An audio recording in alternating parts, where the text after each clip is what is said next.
À toi qui écoutes ce podcast, bonjour ou bonsoir selon la temporalité dans laquelle tu écoutes cet audio. Vibre, c'est un podcast que j'ai voulu tourner vers l'évolution, vers le cheminement au travers d'expériences ou de modes de vie que je mets en place.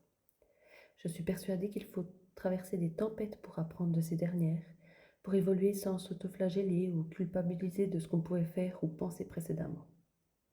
Toutes les épreuves, tous les doutes nous apprennent énormément sur nous et nous permettent d'en tirer de nombreux apprentissages.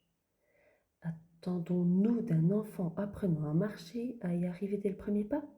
Oh non, nous le félicitons et le motivons à continuer. Alors pourquoi pas nous?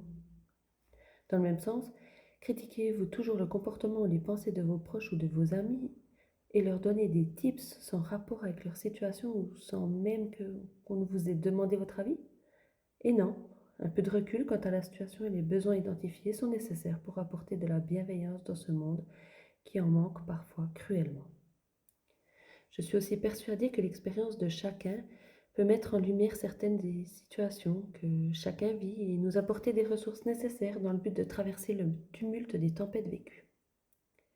Alors ce podcast a pour but d'apporter des pistes de réflexion, de prendre du recul face à des expériences de vie et d'en tirer des apprentissages avec beaucoup de bienveillance et de non-jugement. Et enfin, vibrer constitue le moteur de notre joie, de notre évolution, de ce qui fait sens pour nous. Alors vibre pour qui tu es, complimente-toi pour tes avancées et prends du temps pour ce qui t'apporte du bonheur. Sur ce, je te souhaite bonne écoute. Alors bonjour, moi c'est Margot, j'aime me présenter sous différents plans tels que infirmière de formation, mais en reconversion professionnelle dans le but de devenir naturopathe, épouse, mère de 2 superbes filles. Bon, vous allez me dire, l'objectivité elle n'est pas de mise, mais j'aime aussi dire que je suis profondément authentique, empathique, courageuse, battante, anxieuse, et j'adore par-dessus tout apprendre à me connaître. Apprendre à me connaître est un pan de ma vie que je viens d'aimer, bien que cela fasse des années que je l'explore. Pour vous résumer de manière très brève ma vie, mon père est décédé dans un accident tragique alors que j'avais 9 ans et j'ai été élevée, si on peut dire, mais cela sera sujet peut-être d'un prochain épisode, par une mère qui souffre de plusieurs pathologies et qui avait des comportements qui m'ont profondément impactée. Perdre un père est quelque chose que je ne souhaite à personne, et surtout si la relation avec ce dernier était sécure et incroyable, comme j'ai pu le vivre. Ensuite, vivre avec une personne qui est psychologiquement atteinte et qui a des comportements néfastes pour son entourage a fait l'objet pour moi de nombreuses, et j'insiste vraiment sur ce mot, de nombreuses heures de thérapie. Bon, si j'en tire du positif, car c'est quand même entre autres le but de ce podcast, eh bien cela m'a profondément aidé à me connaître. Bref, alors la thématique de cet épisode est marche ou crève. J'en arrive enfin au but initial quand même. Je me rappelle que depuis petite, toute petite, je me suis demandé qu'est-ce que je faisais dans cette famille. Est-ce que ma génitrice m'aimait vraiment après tout ce que j'ai pu subir? Bien que j'ai compris très tard que ses comportements à elle n'étaient en fait pas normaux en comparaison des dires que pouvaient me transmettre mes copines. Après l'accident tragique de mon père, nous avons été suivis psychologiquement. Je dis on car j'ai une petite sœur. Donc ces thérapies ont toujours fait partie de la vision de ma vie. J'ai pas eu cette manière de voir la thérapie mentale comme quelque chose de néfaste, bien que je ne le divulgue pas sur tous les toits. J'ai vécu beaucoup de violences psychologiques et physiques de la part du seul parent qui s'occupait de nous. Je mets d'énormes guillemets sur le mot s'occuper car j'ai dû devenir adulte très jeune.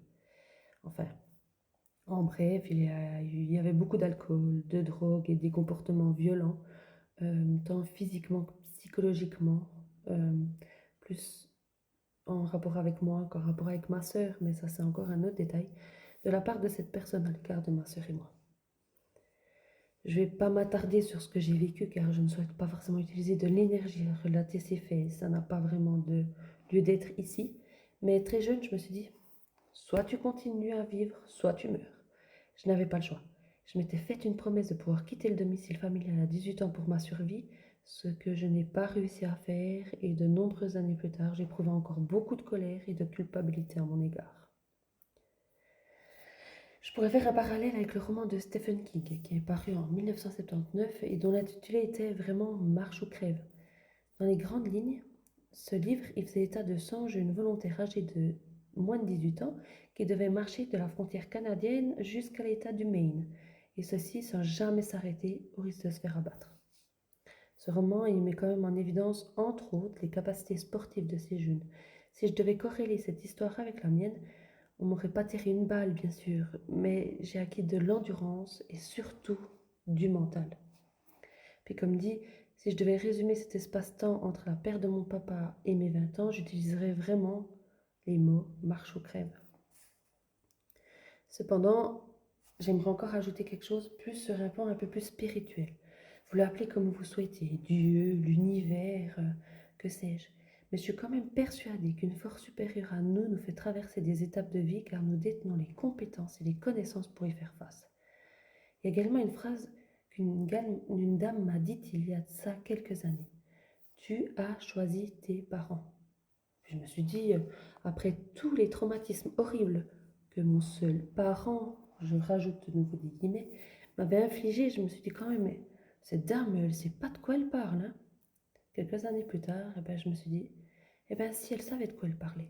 Je suis persuadée qu'en tant qu'âme, nous choisissons nos parents pour pouvoir mener à bien notre mission de vie et que nous avons quelque chose à leur apprendre, tout comme ils ont quelque chose à nous apprendre.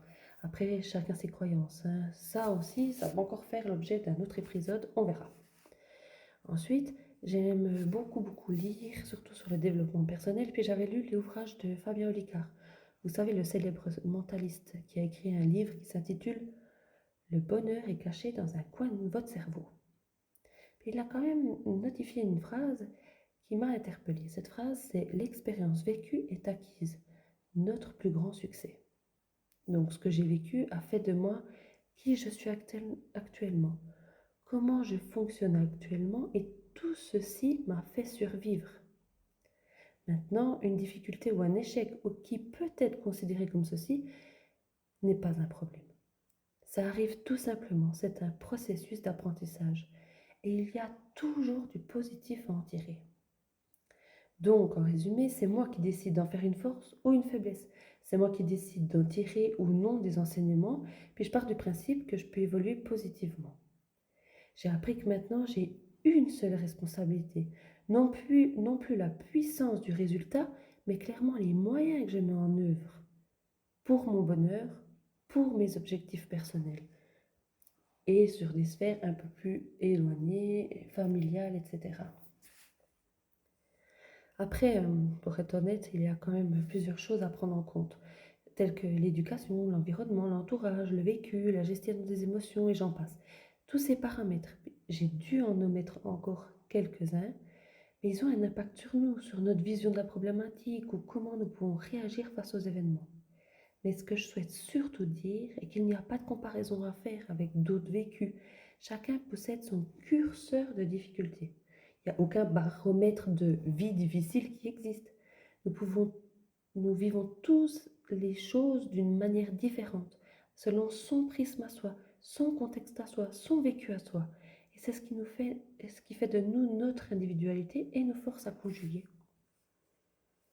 Parce que je suis quand même sûre que à plusieurs on est plus fort. Enfin, après cette perte, l'absence d'autres proches de la famille qui n'avaient pas fait de nous leur priorité, bien que nous avions besoin d'eux, puis enfin ce parent qui n'était pas très sain, c'est certain pour moi que c'est au travers des tempêtes que nous apprenons sur nous, que nous apprenons des situations, de ce qui nous fait du bien, des mécanismes de défense que nous devons abolir ou juste mettre en lumière. Alors j'ai bien fait d'avoir choisi de vivre car j'en apprends encore tous les jours de la vie et sur moi. Alors aujourd'hui j'ai presque 33 ans et comme je l'ai dit précédemment, c'est au travers du développement personnel, de ma volonté de m'améliorer ou du moins de changer, de l'arrivée de mes filles également, que j'ai ce recul nécessaire pour vous faire part de cette traversée tempétueuse et de ce que j'ai pu apprendre. Nous détenons en nous les compétences, les ressources et les connaissances pour affronter ces obstacles.